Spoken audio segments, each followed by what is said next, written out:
Let's see if we can go infinite with Hostage Mage in Standard Hearthstone. Yes, you heard me right. The deck has made its way into Standard if you are dedicated enough and want to play one of the most difficult decks that I've ever played in Standard. The idea behind this deck is Projection Orb in combination with Carrion Grub and Tide Pool Pupil will actually allow you to go infinite. Essentially, the game plan here is we're hoping to hit either the orb or pupil off of the carry-on grub. To guarantee this, we are going to be using Sharp Eye Lookout as a way to always look at the top of our deck, thus being able to slam down the carry-on grub on any given turn we see either orb or pupil there. Thus making it whenever you cast the orb, you will always get an additional pupil in your hand or another orb, thus allowing you to go infinite. It is worth mentioning, you cannot cast a single 1 mana spell outside of the Carry-On Grub spell. If you do, you ruin the combo and you ruin your chances of winning through the infinite loop. There are a few other things to watch out for. For example, if you see something like Black Hole off of Relic of the Kings or Typhoon, you're probably always going to want to choose those as they will allow you to basically always have a board clear against your opponent. For the Mulligan guide of the list, you are going to be looking out for Sharp Eye Lookout as the most important card, so you can always know the top card of your list. Then you're going to be looking for early game removal tools, such as Rising Waves, early minions such as Prize Vendor or Scarab Keychain, and finally, any type of survivability. Now, with all that being said, let's look at some games. Okay, Demon Hunter. Yeah, this could go one of two ways. It could be aggro, which could be a little bit bad for us, or it could be Quest Demon Hunter, and seeing Orb in our opening hand is probably the worst thing that we possibly could see. We want to hit either Orb or Pupil off of the little carrying grub. That way we can actually go infinite with Orb, because we don't run any other 1-cost spells within the deck. Story is tempting, but I think we're probably going to go with the taunt just because I don't know if this is aggro or not. I'd assume because they didn't play anything turn 1. Probably isn't.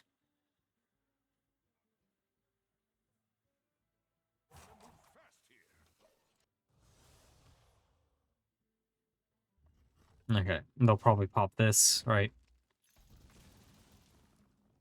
Slam down the taunt.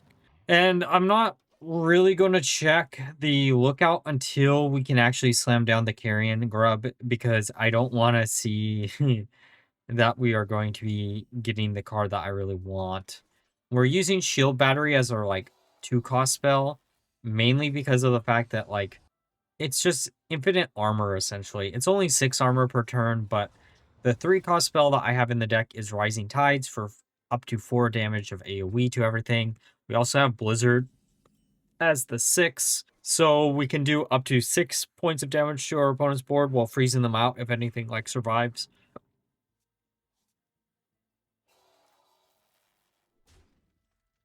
Okay, let's just do this. There's the Blizzard.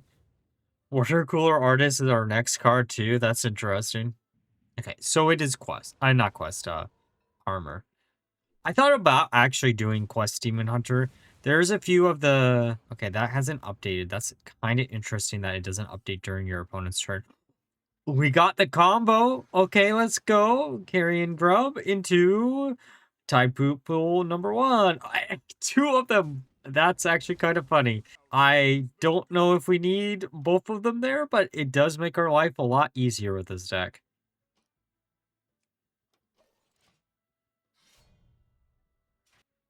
But yeah, this deck takes a little bit of insight of, like, what you're looking for, and you're not always going to be able to do stuff.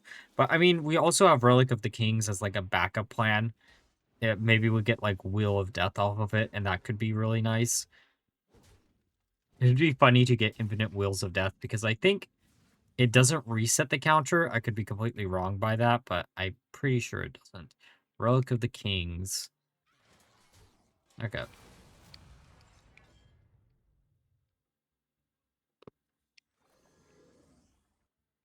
Probably...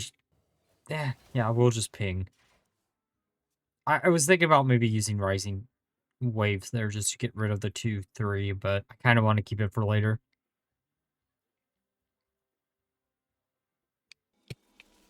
Okay. Defense Crystal number 2. And they are running Dimensional Core. It makes sense. It gives you like an additional hit. Okay, Relic of the Kings. I think we use Rising Tide here. And then we can ping this, and then we have 2 mana. Eventually, we're going to have to use the pupil or get the pupils out of the 1-cost spell. But I guess we can do that like the turn before we try to do the loop. Okay.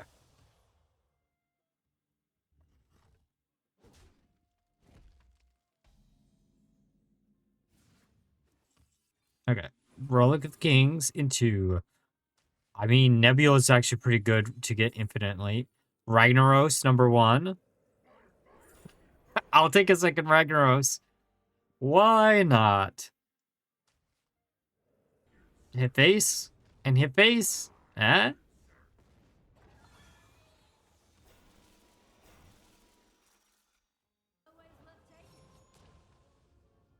Thrill Seeker.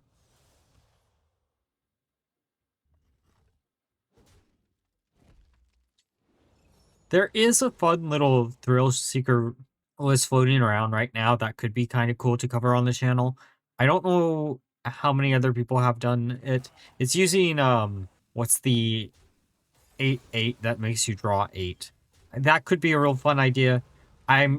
Right now we've been doing a lot of like grindy, like late game decks, but it could be maybe cool to maybe do like something either more combo oriented. I know we did the amalgam list, but like let me know down below if this one comes out before or after the priest list that I've been like teasing for like the last week. There's like a high likelihood that the priest list actually will come out after this video, just because so far I've been liking this deck a lot.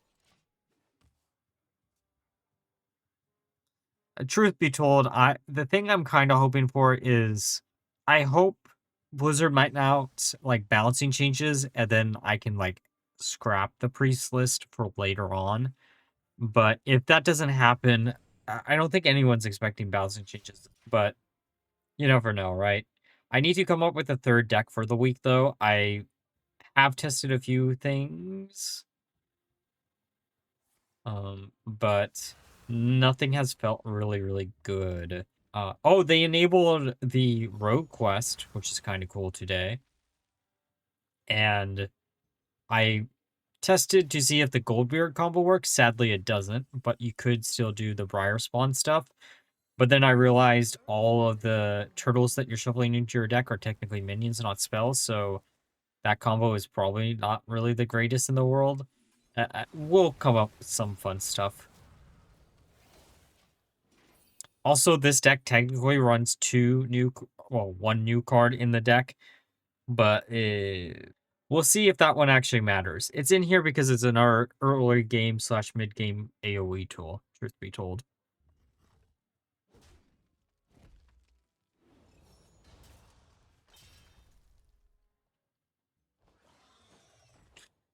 Okay. Cubicle, I'm not really too worried about, but we can do our fun haha combo here. As long as we have space in hand. That's actually...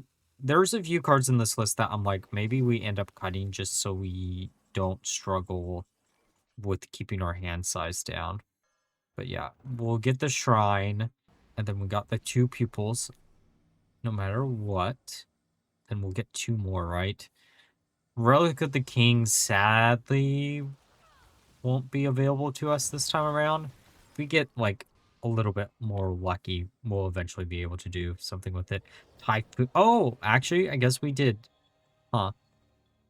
I mean, I don't want to draw 8 is the problem.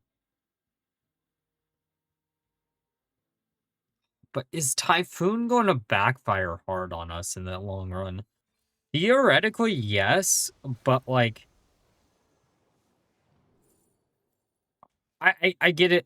It makes it where Nebula, like, never matters and the Chrono Boost never matters, but, like, theoretically, it should be good for us. Because it means they can never establish a board. And it also means they can never get minions to go into their starship. And maybe we can luck into getting the starship in our deck instead of their deck. Is the idea. You just gotta be careful with hand size, I guess.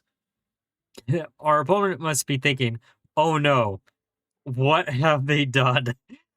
Uh, boy, it must feel horrendous. You know what? I don't feel bad. Out of all the matchups this could have been against Armor Demon Hunter, I don't really feel bad for holding hostage this entire game. Sure, overextend. It doesn't really matter there, bud. Every turn, they're just going to go back into our decks, and I'm going to gain more and more armor each time.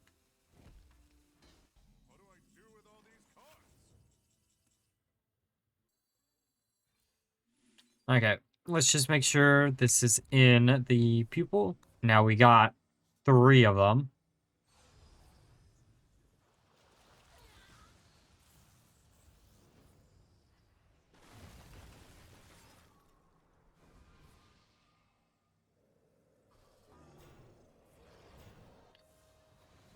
And then there's the Typhoon.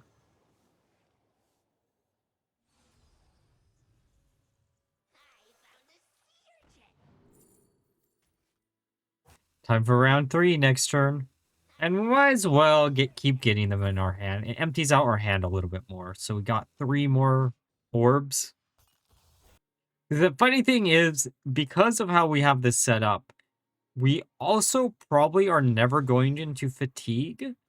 Like, I mean, theoretically, like, one of us could hit fatigue, but, like, what are the chances of that actually happening, right?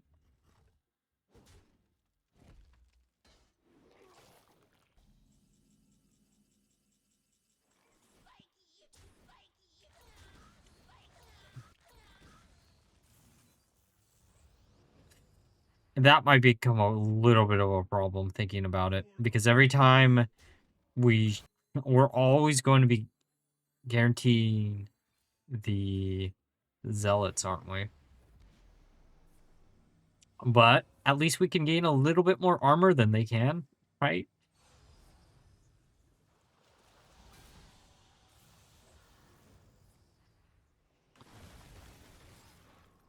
Why does this feel so wrong? I know this is technically a deck in Wild that exists a lot of the time.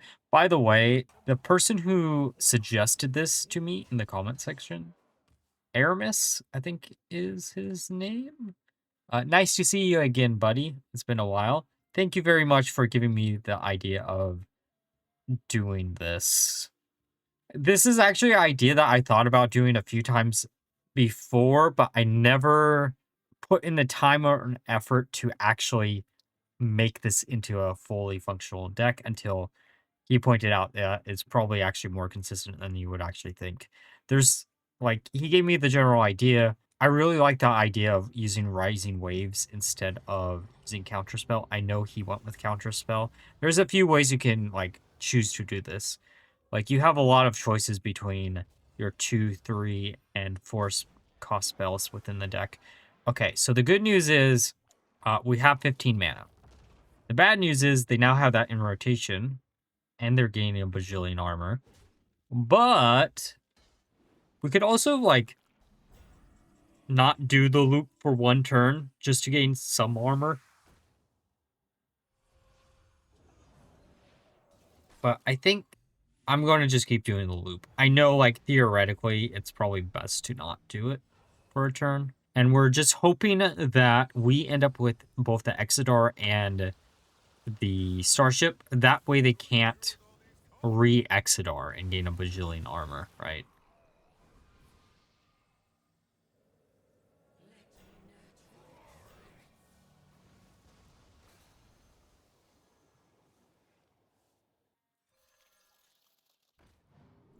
But yeah, there other 4-cost spells that I considered was like Pocket Dimension, but then you run into the hand space issue.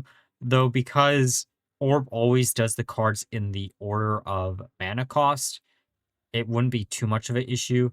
And maybe it would be easier. And also, like, there's a lot of, like, one-cost spells and other cards that you wouldn't be able to use while it's sitting in your hand, which is why we have Sheep Mask as our 4 costs. We have a lot of AoE tools, spells that we're using in this list, right? Theoretically, if we got all the AoE tools online, we could do 8 points of damage to, like, everything.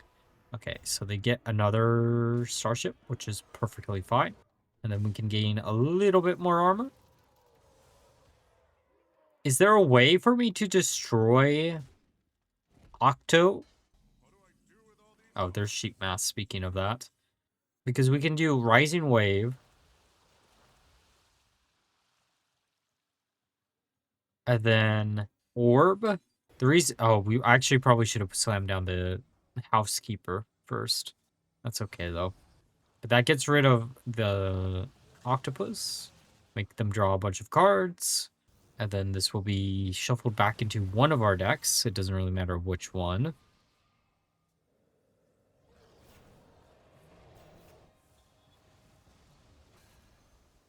And it looks like we replaced the octopus with another octopus.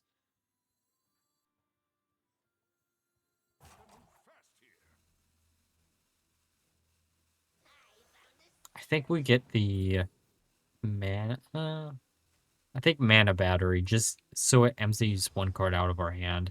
We're 19 minutes into this game. Oh, this is going to end anytime soon, is it? I mean, we have 69 armor, which is very nice, if you ask me, but they have 101. We'll still be fine. Yeah, it's been a while since we've done an infinite loop on the channel. I say it's been a while, but it actually probably hasn't theoretically been that long.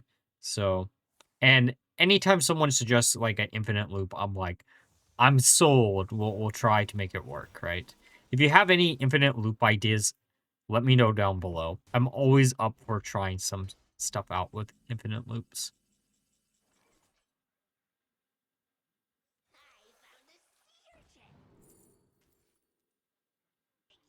Yeah, I want to minimize the amount of minions that they're actually going to be getting. I mean, we could just delay it by a turn. What 9-cost spell exists in Standard that would be good to get off of Relic? Because we're missing a 9, right? A 9, oh, yeah, just a 9.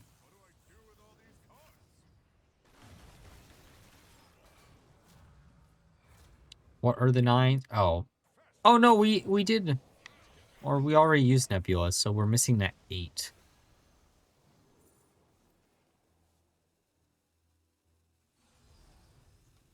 Honestly speaking, looking at all the 8 costs that it could be, a lot of these would just back. So maybe it's for the best we don't have an 8 cost card in rotation. Hey, they got the Legion Bane. Gives us a good target for our 1-drop freeze. And then we can just loop again. I wonder if we're going to be able to, like, outpace their AoE damage. Or, I mean, their armor gain. Okay, we need 2 spells, so we're going to get 1 shield battery, and then we'll get the Galactic Orb. Because that's actually the thing that we're going to run into, is we're, like, running out of spells that we can easily do this loop with. Because we need 3 spells per loop, right? That's why, like, if you could, hitting Orb off of carrying Grub is probably the best way to do the loop. I mean, more octopi into the decks, I guess. I guess their win strategy is they hope they can draw into Exodar and then do some damage to us. Okay, Meadow Stalker, I don't really care too much about. Slam one of these down. Get a shield battery.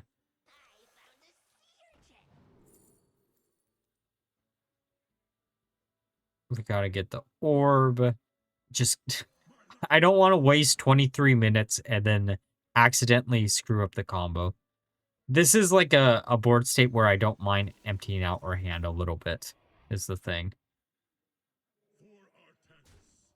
And plus, we have 122 armor. It's not like that's going to be the matter between winning and losing.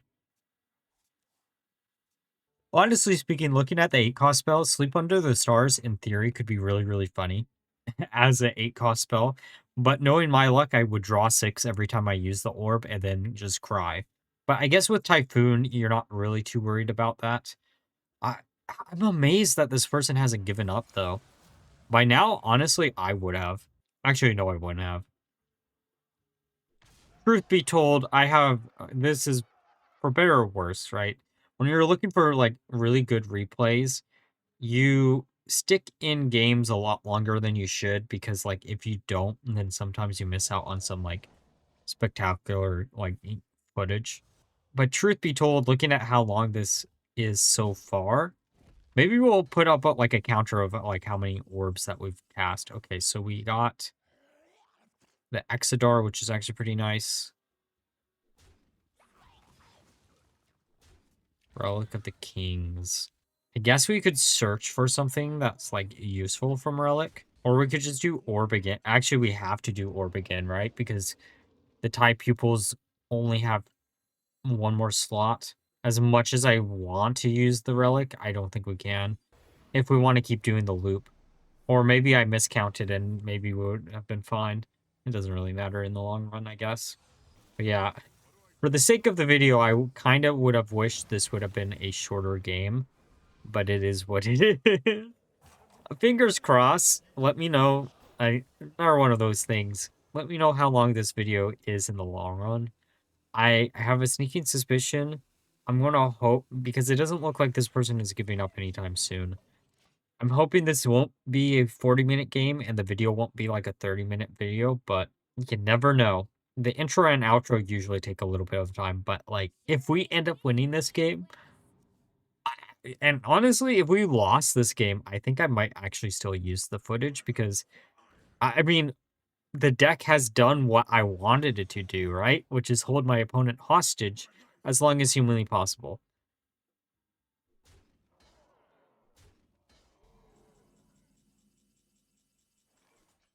Oh, and we got our starship finally, which means as long as they don't randomly get 2 off of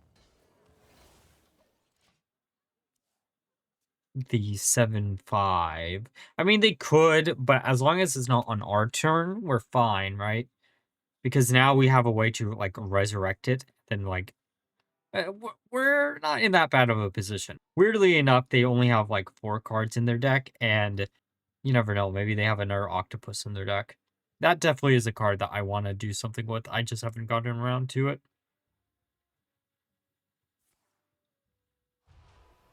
Now, that is a bad resurrection for us. Please don't get more. Okay. That's okay.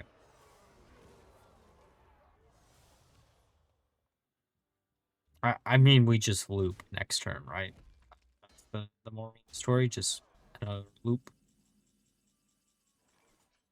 Oh, we're missing a spell, so maybe we're not doing another loop. Snatch and Grab's actually good for later. For Oh, I guess theoretically we could have grabbed Tsunami, and then Tsunami would have... Because that would have been 9 damage to every turn, but that would have been 3 additional minions in each deck, which is not really what I want to deal with. But okay, we grab Orb, and I think we grab the second Orb. Truth be told, we could also grab Battery. Actually, yeah, Battery makes a little bit more sense. And we can't use the last battery, but let's see what randoms pocket dimension. Okay. And giving us a card that we can't use. That's the entire reason why we didn't use pocket dimension in this list.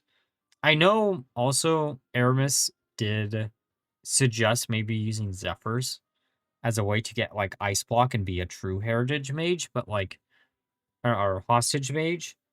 But I don't know. I like the idea of going with Rising Tide instead, and it doesn't rely on random RNG. But if you want to add a little bit more RNG to like holding your opponent hostage, then go for that. I think we have enough AoE in the deck where that's not going to matter too much. Okay, Forbidden Shrine. I also thought about running a different card besides Forbidden Shrine in the list, but honestly speaking, there aren't really that many one-cost cards that you would want to run. I think we do Bat, which sounds weird.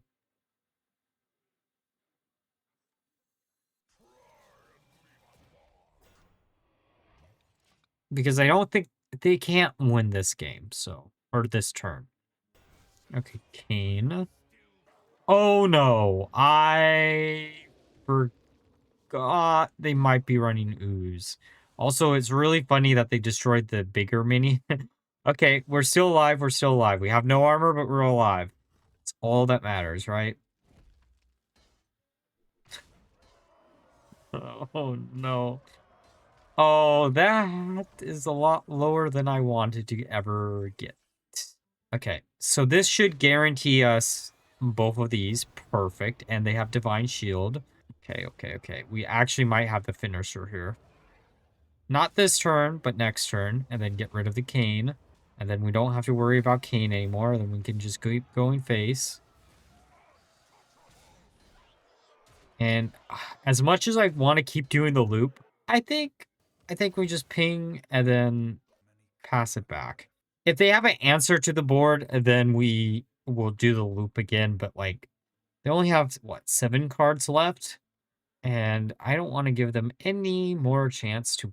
I guess we became the bane of Starship Demon Hunter for the last 32 minutes. Truth be told, this isn't the longest game that I've ever had in Hearthstone. I think you know what's the funny thing? We're actually probably reaching close to the like turn limit too.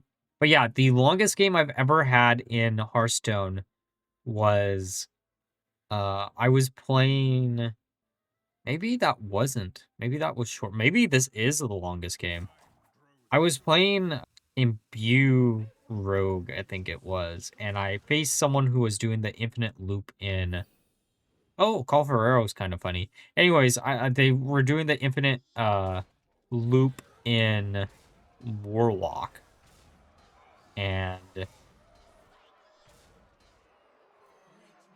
which was really, really cool. That gave me the idea of doing the infinite loop afterwards. I think that was legitimately the next video after that one. Both of those videos were really fun to do, by the way. Oh, and Envoy of the Glade is something that I never did. I always wanted to do something. Huh. Maybe that will be a video that we'll try to do. Because that could be a real fun, like, rogue list to do, too. I don't think that's enough armor to, like, win you out the game there, bud. Because we get our starship back. Can pop that, pop this. And your own ships betray you for game.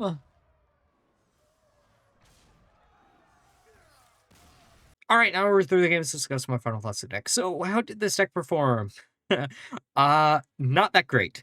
This deck is super hard to actually play, as I said in the beginning of the video. And me being me, I made a ton of little mistakes. However, the game in this video made this something that I didn't want to scrap because I thought you all would enjoy a infinite loop deck since it's been a little bit since we did our last one.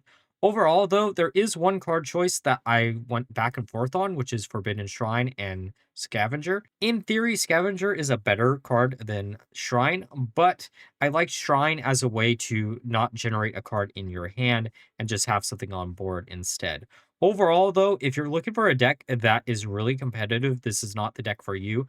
However, if you have all the cards in the deck and you like infinite loops, this is a perfect deck for you to try out. It's just a lot of fun. It showcases a lot of synergies and a style of deck that isn't currently in standard, and probably it's for the best it isn't. But like always, if you enjoyed the video, please like, comment, subscribe, and until next time. Bye.